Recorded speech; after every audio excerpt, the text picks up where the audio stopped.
नमस्कार, जय हिंद, सलाम, आदाब, सत श्री अकाल और जय संविधान। आज आपसे बात एक प्रतियोगिता के विषय में। यह कविता लेखन की नहीं है, भाषण की नहीं है। यह प्रतियोगिता है वाचन की। वाचन करना है आपको अपनी ही लिखी हुई कविता का।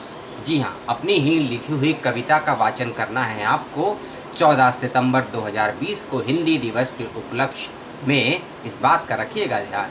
और अन्य जानकारी मैं आपको बताऊंगा। और ऑनलाइन मोड पर रखना है। और ये वाद विवाद प्रतियोगिता नहीं है, ना ही भाषण प्रतियोगिता है। फिर से बता दूं, ये वाचन प्रतियोगिता है। और आपको अपनी ही कविता को पहले भेजना है एक तय तारीख तक, फिर उसका वाचन करना है। इस बात का रखिएगा ध्यान। कविता लिखने के नियम, कविता लिखने का प्रारूप, कविता भेजने का माध्यम और कविता कब और कैसे आपको रीड करनी है, वाचन करनी है, उसके क्या नियम हैं और क्या क्या शैलियाँ हो सकती हैं, वह सभी आपको बताऊंगा। सबसे पहले आइडियोलॉजी फाउंडेशन का बहुत बहुत धन्यवाद, जो इस बेहतरीन शैली को या बेहतरीन विधा को ऑनलाइन मोड पर भी लेकर आया।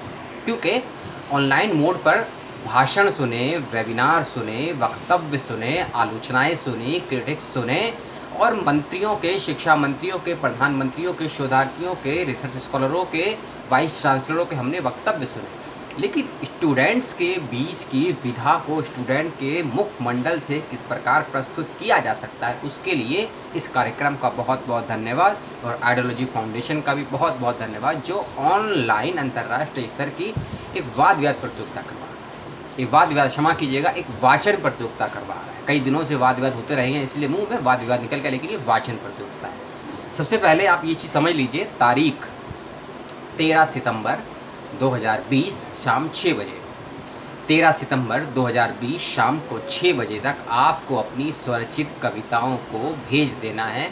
जो डिस्क्रिप्शन बॉक्स में एक ईमेल आईडी दी है मैंने आपको, उस ही ईमेल आईडी पर ideologyfoundation.web@gmail.com, इस ईमेल आईडी पर आपको अपनी स्वरचित कविताओं को 13 सितंबर शाम 6 बजे तक भेज देना है। इस बात का ध्यान रखिएगा। पहला नियम, जो भी करेगा इसमें रजिस्ट्रेशन और अपनी कविताओं को भेजेगा, उनको ही मिलेगा प्रमाण पत्र। इस बात का भी ध्यान रखिए, प्रमाण पत्र कितना वैध है, कितना वैध नहीं है, यूजीसी के अकॉर्डिंग इसकी जानकारी मेरे पास नहीं है। आप संस्थान से बात करिए। अगली चीज़, विषय क्या होगा, थीम क्या होगा आपकी कविता भेजने का, इसको आप ध्यान से सुन लीजिए या नोट कर लीजिए। विषय है सभी भाषाओं के मध्य में हिंदी की संप्रभुता।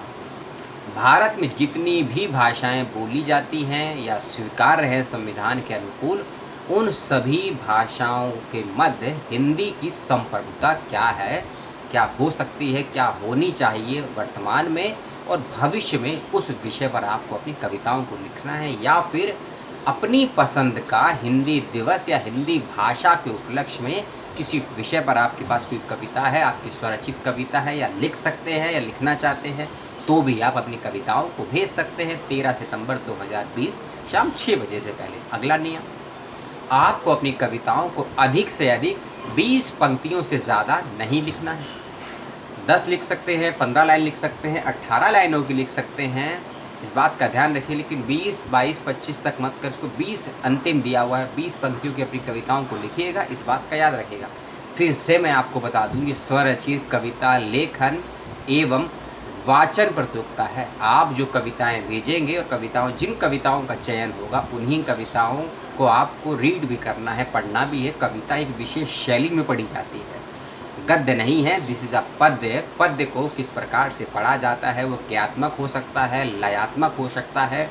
कभी कभी किसी शब्द की या किसी पंक्तियों के शब्दों पर आपको भावात्मक होना पड़ सकता है। कभी कभी आपको ऊर्जावान हो सकता है, कभी कभी आपको गांभीर्य होना पड़ता है, और कभी कभी किसी शब्द पर आपको जोर देकर कई बार भी कहना पड़ता है। तो ये होती है कविता की शैली। कविता एक फ्लो में, एक शैली में नहीं रीड की जाती, क्योंकि कविता है सबसे सशक्त माध्यम है अपने भाव विचारों को सामने वाले तक पहुंचाने का। इस बात का आपको अंदाज़ा है, मैं जानता हूं। लेकिन किस प्रकार करते हैं प्रस्तुत, इस बात पर निर्भर होती है आपकी सफलता और असफलता। इस बात का रखिएगा विशेष ध्यान।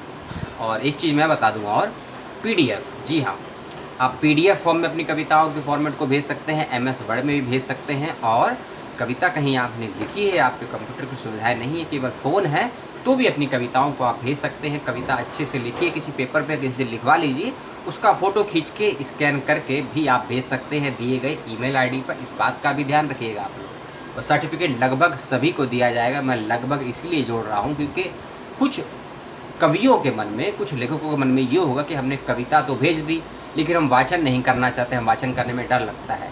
ऐसी परिस्थिति में उनको भी सर्टिफिकेट मिलेगा जो कविताएं भेजेंगे, और उनको भी सर्टिफिकेट मिलेगा जो कविताएं भेजेंगे और उसका वाचन भी करेंगे। पुरस्कार क्या हो सकते हैं, क्या नहीं हो सकते हैं, ये संस्थान आपको बताएगा। और पुनः मैं आपको बता दूं कि आइडियोलॉजी फाउंडेशन नई दिल्ली का बहुत बहुत धन्यवाद, जो इस शैली, साहित्य की शैली। और एक चीज़ मैं साथ भूल गया बताना, आप हिंदी क्षेत्र से संबंध रखते हैं, हिंदी साहित्य के विद्यार्थी या शोधार्थी हैं, तभी आप कविताएं भेजेंगे, ऐसा बिल्कुल भी नहीं है। आप किसी भी विषय से हों, किसी भी कक्षा से हों, किसी भी यूनिवर्सिटी से हों, किसी भी महाविद्यालय से हों, आप अपनी कविताओं को भेज सकते हैं। और ये कविता केवल हिंदी में होगी, अंग्रेजी में नहीं होंगी, हिंदी में ही आपको अपनी कविताओं को भेजना है। और विषय या थीम मैं फिर बता दूंगा आपको, सभी भाषाओं के मध्य हिंदी की संप्रभुता। सभी भाषाओं के मध्य में हिंदी की संप्रभुता क्या है, क्या हो सकती है, क्या होनी चाहिए, क्या भविष्य में हो सकती है, क्या वर्तमान में है, इस पर आपको अपनी कविताओं को लिखना है।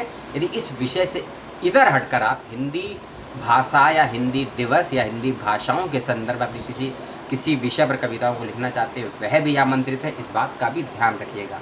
स्वरचित होनी चाहिए, 20 लाइनों से अधिक की नहीं होनी चाहिए। 13 सितंबर शाम 6 बजे तक अपनी कविताओं को भेज दीजिएगा दिए गए ईमेल आईडी पर।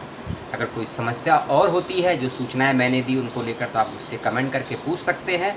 और इस संस्थान के विषय में, इस प्रतियोगिता के विषय में और कुछ नया जानना चाहते हैं, तो मैंने डिस्क्रिप्शन बॉक्स में एक फ़ोन नंबर भी दिया है, आप वहाँ भी संपर्क कर सकते हैं। इस बात का ध्यान रखिए। इस वीडियो को मैं इसीलिए कह रहा हूँ शेयर कीजिए, क्योंकि विषय उन सभी साहित्य प्रेमियों के लिए है, उन सभी विद्यार्थियों के लिए जो इस लॉकडाउन और पैंडेमिक के दौरान बहुत ज़्यादा निराश हैं। क्योंकि कविता आपके अंदर आशाओं को जीवित करती है, कविता आपके अंदर नई ऊर्जा को जन्म देती है, और कविताएं एक सोच के सागर में डूब कर ही व्यक्ति लिखता है। और जब व्यक्ति सोच रूपी चिंतन में खोता है, तो किसी प्रकार की चिंता उसके पास नहीं आती, और कविताओं को सुनने वाला व्यक्ति भी चिंतन मुक्त हो जाता है। इस बात का चिंता मुक्त हो जाता है, चिंतन युक्त हो जाता है। तो आपको यदि चिंतन युक्त होना है, तो इस काव्य प्रतियोगिता और इस काव्य वाणी वाचन प्रतियोगिता में शामिल हो, अपनी कविताओं को भेजें, अपने मित्रों को, दोस्तों को, यारों को ये सूचना फॉरवर्ड करें, शेयर करें, या मेरा वीडियो शेयर कर दें, या ये सूचनाएं शेयर कर दें, लेकिन शेयर कर दें, आपसे दरख्वास्त है। पूर्व के वीडियोस को ज़रूर देखिएगा, जो मैंने दलित काव्य को लेकर कुछ पुस्तकों के लिए लेख मांगे गए हैं उस पर बनाए हैं, जो कि आज ही बनाए हैं, आज या कल में वह भी आपको मिल जाएंगे। थोड़ा सा एडिट करना बाकी है, कुछ गलती हो गई थी, उनको भी देखिएगा, इसको भी शेयर कीजिएगा और अपनी प्रतिक्रियाएं ज़रूर दीजिएगा। डिसलाइक या लाइक जो करना है आपको, लेकिन प्रतिक्रियाएँ ज़रूर दीजिएगा। आपकी प्रतिक्रियाएँ ही हैं जो अगले से अगले वीडियो में नया सुधार करने की प्रेरणा मुझको देती हैं। और एक रिक्वेस्ट, मेरी कमियाँ ज़रूर बताइएगा, मैं कैसे बोलता हूँ, विषय को कैसे डिफाइन करता हूँ, किस प्रकार के विषयों पर आपको वीडियोस चाहिए, किसी प्रकार के विषय पर आप चर्चा चाहते हैं, तो वह बताइए। और आज 11 सितंबर है, फेसबुक लाइव करूँगा, उसके लिए भी तैयार रहिएगा। स्वामी विवेकानंद पे होगा। आज 11 सितंबर है, 11 सितंबर 1891 को करेंगे याद। जय हिंद, जय भारत, जय संविधान।